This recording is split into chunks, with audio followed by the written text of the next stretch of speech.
We're waiting. So he is coming live from Vietnam, and I guess that's the issue with the connection. Hello, Saurabh sir. Hello, hi Rhea. So you've got your setup ready? I am got my setup ready. I've tried figure that out. We have around 36 people right now. Cool. Yes, the number keeps So fluctuating. I heard the question. Can I address that? Yeah, sure. Let's get the Okay. ball So rolling. Great. yeah. So the Hi, question Rhea. was, Hi. Yeah. how can I get market research done if I don't have? Okay, tell me which. Okay, I guess the sign is better. How can I get market research done if I don't have? The client is not given any information on the target audience to this individual. So how does one figure out their target audience as a No, marketer? I'm assuming what he means is that the client has given a target audience. He hasn't given any data on the audience. Let's So assume. I'm just going to pin the comment right here. So you can take a look. Okay. How Let's do you kind of define get a the ball target rolling on audience for a this. particular brand when there is no data provided by the client in any form? Okay. So I'm assuming what I believe Jobby underscore Jose is saying. How do you define your TA when there is no data provided by the client in any form? In case you can't do traditional market research and you want to understand what my target audience could be. So let's say you are selling, there's a business, and this is a very weird question, but I know this happens a lot in India. Any emerging economy, this happens a lot. Somebody comes up and says, I've got a high-end, remember we got a brief, I have a high-end pizza, fine dining pizza, and how do I sell it? Yeah. So in his mind, he didn't have a TA because it was a new category altogether. Nobody thought of fine dining pizza. Or if you're selling a direct-to-consumer brand, certain kind of cosmetic. Yeah. My suggestion in that scenario would be, you have to think laterally. Okay. Before I go into how to think, before I go into the solution, I would suggest if you want to think laterally, read a book by Edward De Bono called Lateral Thinking. Okay, so pick that book up. B, start from the fact that who is the most, in your mind, who is the most obvious customer set? So if you are selling, let's say, in my case, it was a fine dining pizza. Who is the kind of person who would eat this fine dining pizza? Okay, it would be a combination of somebody who would love fine dining, somebody who would love pizza. And this could be in any segment. So if you're selling kind of cosmetic brand, you assume from your own end, expose your product, talk to a bunch of people like that. Yeah. Talk to a bunch of people that, hey, would you be interested in the product or service?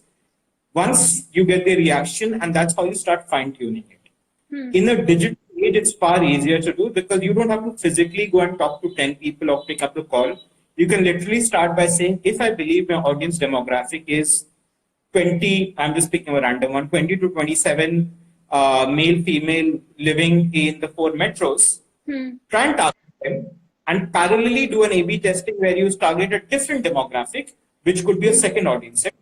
Steadily, you will keep fine-tuning who your audience set is. Okay. And B, that's one way. B, if you're selling something which is a product, then go to where the product is sold. So if you're selling a cosmetic brand or you're selling fine dining, go and sit in the restaurant and see who is the kind of customer who's coming in. The kind of customer who comes in without marketing will tell you a lot about who your audience can be. The kind of customer who picks up that cosmetic brand without marketing will tell you who your audience could be. That's one way to do it. The name of the book. Yeah, the name of the book. Yeah. It's Edward De Bono, EDWARD, De Bono. It's called Lateral Thinking. I would suggest picking up another one if you're interested. It's connected to this, but called Then We Set His Hair on Fire. Then We Set His Hair on Fire. Interesting. It's by one of the top advertising guys, creative directors in States. It's a really entertaining book to understand advertising marketing. Tells you how to get insights. So I suggest reading these 2 books to get an idea. Okay. Book recommendations are always brilliant, guys. Please, write these down. I've always loved the recommendations he's given. And I think we've got more questions discussing the same issue.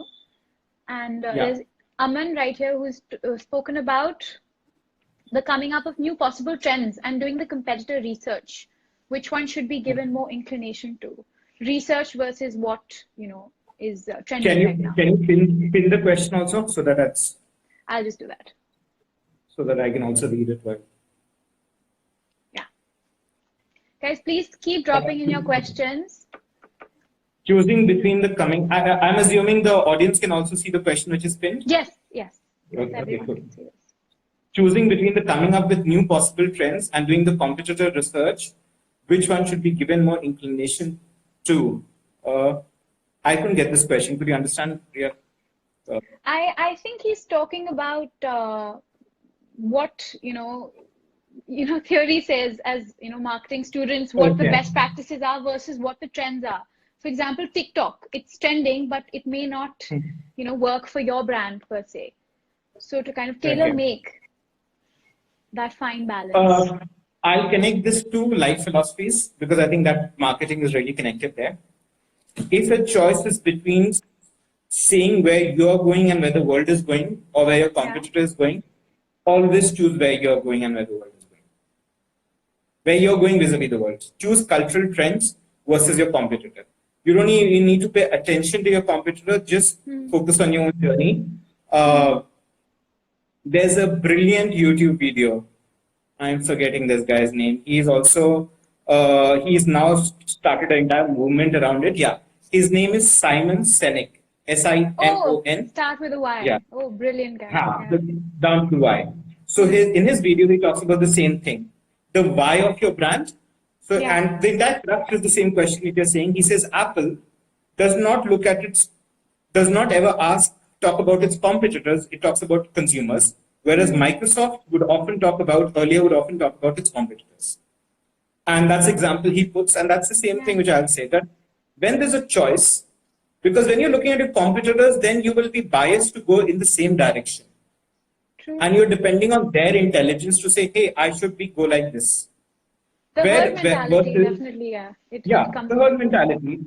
And you're also limiting yourself because suddenly, and the thing with an idea which is completely out of the blue is you can't get an idea out of the blue if you're looking at the same set of colors. True. Okay, so you need to literally go back and say, keep your slate blank and just say, this is where I am and this is where I would want to go. So look at cultural trends more. If you get time, then look at competitors, not from a perspective of, again, connecting life or ego or insecurity, but see what are the interesting things they're doing and where they're failing at. But that's also basically looking at cultural trends. End of the day, it all boils down to cultural trends. True. And check out that video. Simon Sinek, what's it called, Rhea? Starts with a Y. It starts with a Y. It's not what you do, it's why you do it. Very thought-provoking. So I hope, Aman, you've gotten your answer and you should definitely watch that video. If you need, I can share the link with you. I always go back to that. So there's a few more questions coming in. Let's take a look. So let's stick to marketing right now and not really, go into advertising at the moment. Because I think we've got a marketing expert. Let's use his skills. So is there anything that stood out to you, sir, in the last live? Any questions that were asked that you felt, you wanted to take some time and ponder over and answer now? Because there was a lot of feedback that we got from the last live, and the feedback was definitely, first of all, your content has to be relevant. You have to be sensitive, as you had said, and also add value. So speaking for the sake of speaking is not really, of any use. But there's also been a change in the way that the consumers are using media right now. There's been an increase by around 8% of smartphone usage in our country. But then there's also been a decrease in the advertising spend by brands because the CPM and the CPC for Facebook and Google has been dropping by almost 25%. So which goes to show brands are not really, opening their wallets for advertising online currently. They're saving their budgets. So this sort of an environment causes a lot of problems for most smaller segment brands, which, don't have the big budgets of, say, as we discussed, Godrej or, the works. So how does a smaller brand tackle this very interesting environment that is out there right now? Okay. Yeah, I wish we could actually, that was a relevant question. I wish we could kind of pin that question here so that everybody joining in can get it. But anyway, so how does a smaller brand? Yeah. I think we've lost you for a bit.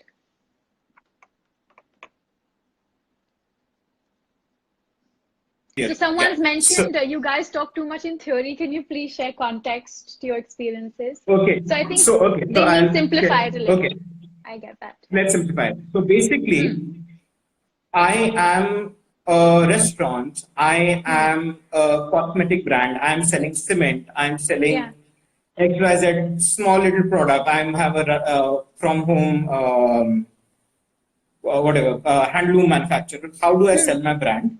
Because I have very less money compared to the big brand. True. So first thing to remember is, and that's a big advantage which most of us forget, especially when you read the current, and I'm glad you mentioned the theory and example. When you read the current marketing trends, we always love talking about budgets. Okay, marketing is about case studies, but the best, if you think of yourself as a consumer. Okay, when you think of yourself as a consumer, do you remember the ad which kept on coming in front of you? Do you remember the product, not ad, which you kept on seeing, or do you remember the product which did something for you? Think of this. So, do you remember something which you keep on seeing, or do you remember something which did something? Chances are you always remember something which did something. Ideally, both are very connected, but doesn't always happen. What has happened the last 15 years, and it's 15 years, the challenge is we're still talking the same language, is that this has become much more prominent. Why? Because suddenly, while, let's say, Explore with Aman or let's say whoever is talking to me right now, the chances are they're sitting at home, and if they get a WhatsApp message, they'll read a WhatsApp message also during that period. After this, they'll go on to television, they'll watch television, or on a given day, they will at least see 1,000 brands in a few hundred brands by multiple mediums, and they won't even realize it. You're going on a road, whenever the lockdown gets over, go on a road, there are at least 20 hoardings you see out there. Okay? So you don't even realize it, the number of brands are out there. So that's why, if you're a small brand, you don't need, as a consumer, you realize that you didn't notice that hoarding. If I ask any of you right now that the road which you go on a daily basis, can you name all the hoardings there? I can guarantee anybody on anywhere can name all the hoardings. Yeah. So when you can't remember the brand, when you think of yourself as a marketer, why would a regular customer? Yeah. Why would a regular customer be? What a customer is something interesting. That's why I keep coming back to say that what is key is to do something useful, interesting, relevant. I just came across a case study right now, which I'll share with you, and that's the most classical example. This right now in America, sports is not banned, but sporting events can't happen right now because of COVID. Now in America, there's a stadium. Okay, there is a sports team and a stadium. So obviously they can't earn any revenue because they can't sell their product or service. This is for a sports team, but this is for a lot of others also. So if you're running a hotel in India, if you're running a restaurant, if you're running 100 other businesses right now, your biggest problem is you can't sell your product or service, right? That way. So that business is facing the same challenge on a much larger extent. B, which also means they don't have money to spend on marketing. Because if I'm not earning any money, how will I spend money? How will you spend? Yeah. And that's where the traditional way, what somebody would have said, let's buy ads on Facebook, let's do live streaming, let's do something like that. But this guy sat down, let's assume the marketer sat down and said, what am I selling? I'm selling a stadium. A stadium is a place for sporting events. But can a stadium be something else? And he said, yes, the stadium can be something else. That stadium, he put it up on Airbnb. So people can live in that stadium, and the per night room rental is $1,500. Now the stadium is booked for the next 7 months. Wow. That's and they have innovation. And they have received, just not innovation, they have received left, right, center press coverage. Yeah. I have given them Free media marketing. coverage to 27 people right now. Yeah. Because the idea is so interesting. So, whenever, whatever business you are in, if you are interesting, you are fun, you are relevant, it's very easy to spend, kind of make your brand stand out. If you have money on top of that, if they had money on for ads, they could have taken that same news article and run ads on that and they would have built more awareness. But the key thing is not the money for ads. The key thing is the idea. Yeah. And right now is a big opportunity for every brand business owner, which we didn't have 2 months back. Because suddenly when life kicks you, you have an option to sit down and say, is this the right direction? What am I actually doing? What am I actually selling? Can I rethink that? Yeah. And you can rethink the business. And the stadium is suddenly an Airbnb. Time. Yeah, this is definitely the time. This is time because this is an opportunity because you're forced to rethink and you can change. And there are countless examples like this in Vietnam, where I am right now. There's a bakery. Imagine now bakeries have their own challenges, customers can't come in, etc., etc. What they did was they noticed that one of a very famous Vietnamese fruit, I think jackfruit, passion fruit, one of these was couldn't be sold. It was most of it was exported, and since COVID had shut down borders, it couldn't be sold, so it was going waste. So they bought all the fruit and made bread out of that, and that bread kind of sold like crazy. People are pre-booking that bread. There were lines to buy the bread, lines with social distancing to buy the bread. That restaurant has got coverage all over the world. CNN had one of the popular American business magazines covered them. Not restaurant, bakery. A small little bakery in Vietnam is being covered by business magazines all over the world. Not because they did a marketing campaign. Because they said this product is they were creative. This product is going to waste. Can I do something? So these are great examples of example for your business, Rhea, which I just remembered. Okay, something great. Yeah. Anything else? Next. Are there any other questions, Sarah? Wait, no. So there are questions that are coming for me. I think it'd be great if you reach out on DM and we can take those questions forward. Let's ask Sir these questions. Well, how do you outperform? Okay, so what you tell me? How do you get clients to agency? Rhea can give her take, so I can probably. I'll reach out to this individual on my DMs and give them a bit. It's difficult, but I will give them a. If you do good work, you will probably stand out. See, after the point, the agency business, there are two ways to run it. One is you keep on reaching out to the clients and say, somebody else is offering you a product for 100 rupees, I'll offer it to you for 98 rupees. Yeah. That's a fairly valid way to do business. The problem is there are 100 people doing the business like that. Sooner or later, the same product is sold for 1 rupee. The second way to do business is to say, I make this great product. It costs 150 rupees. If you want it, buy it. Otherwise, there's going to be somebody else. Yeah, true. So, and there are just these two parts and alteration and just variations of these two parts or combinations of these two parts. But yeah, so there's a very interesting question that's come up right now. Which one? This Nikhil says that marketing is trial and error according to him, and you just need to have the skills to run the ads and the technical stuff. So, what are your thoughts on this? Not really. So I'm assuming not really. I'm assuming Nikhil comes from a media planning background. So if you're looking at ad targeting, yes, it's trial and error. You start with the proposition and then you kind of keep on optimizing. Tweak it, yeah. You tweak it, but even there, you can't just. It's not like it's not. You have to try. Your trial has to start from somewhere close to your target audience. So let's say if you're selling a product and you decide to target 20 to 27 metros and the people would be in semi-urban towns, by the time you reach that demographic, you would have already exhausted your client's budget. Yeah. So you always start from as close to trial and error comes in much later. And that's a big, Nikhil, no offense to you, but that's a big bullshit story by marketers today. Marketing is a lot of trial and error because it allows you to earn more money. As soon as I go and tell my client, it's a lot of trial and error, that I can say, I wasted 50,000 bucks because I didn't know better. But the point is, on day one, either it's not the agency's fault, always the client himself or herself has to go back and say, I feel that this is my audience. I feel, and then the trial and error and optimization, which is very important. But neither the client, in a lot of cases in India, the client also doesn't come back and say, this is the audience I have. And then the trial and error part. But you need to know who you're talking to, otherwise, like, you're just shooting the dark. Something we all struggle with. So let's wrap up here. I think we've had a very interesting and enlightening discussion once again.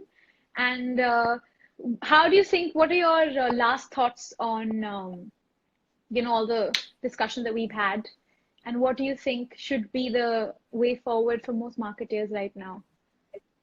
In, say, like a sentence, if you were to sum it up. Can I? Oh, sentence. I'm giving you a difficult task. And we'll be uploading this so that you can watch it again and take a look again. Understand business better. So my one sentence would be understand business better. Great, yeah. And let me expand on it for the last oh God. 20, 30 years, anybody coming out of B school has complained that my marketing job is actually a sales job. Yeah. A lot of marketers complain that actually I'm selling a product, which is not what one should be doing, but that's happening. Because you have been told that this is the product and this is how you, and now you sell it. Yeah. But right now, this has given us a weird opportunity, and which is how marketing should be, is to go back and rethink what my product should be, which is the core of marketing. Marketing is just never saying, this is my product and let's sell it. Yeah. If you look at how Kotler defined marketing, and that's even so many years back, and even people like me, how we define marketing today, it's about connecting the dots between what your product is and what your consumer is, who is your consumer. So you have to also evolve your product. That's also part of marketing. And it's a big opportunity to understand your business better so that you can understand your marketing better. I think we've got one last very interesting question that I think you should address. I don't know his name, but I just pinned it right now. Let's just wrap it up after this question, and we'll be putting this live up for anyone who wishes to go back to it. Where's the question? I can't see. I've just pinned it. Pin it? Yeah, I've pinned it. Can you read it out? I can't. Sorry. I'll just read it out. So he's saying that in this time, do you think, where did it go? Okay. Agencies offering services across social and online platforms are better positioned to give you a value for your buck rather than primitive mammoth agencies. Okay, I'd love to hear your thoughts on this. Agencies, what was the question? Offering options across social. Agencies offering services across social and online platforms are better positioned to give you value for your buck rather than primitive mammoth agencies. Neither. The best you will get is from agencies who understand brand and business and do the former.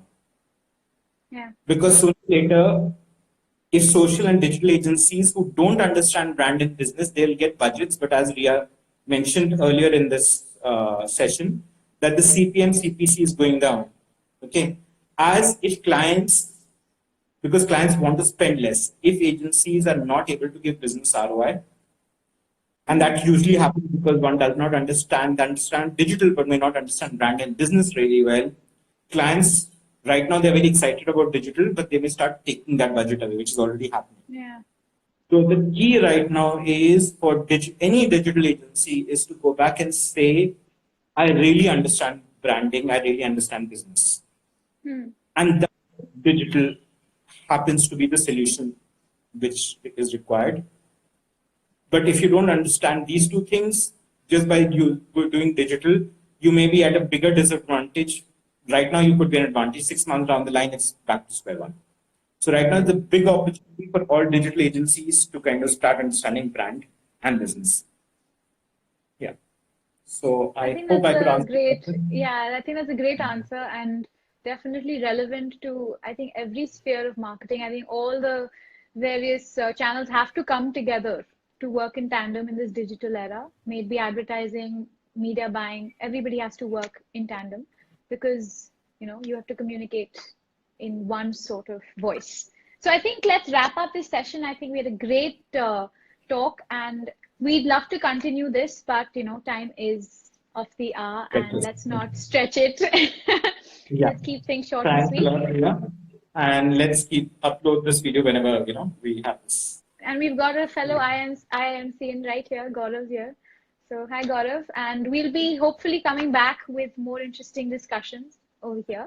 And please follow Mr. Saurabh Parmar's page. It's a really interesting and insightful page where he's curating content, talking about his views on marketing. Do follow that and it's called the All to You. It's called the All to You. And don't forget to read the books. Yes. All right. Okay. And thank you all for tuning in. See you soon. Yeah. Bye. And hi Gaurav. Yeah. Okay. Bye. Bye.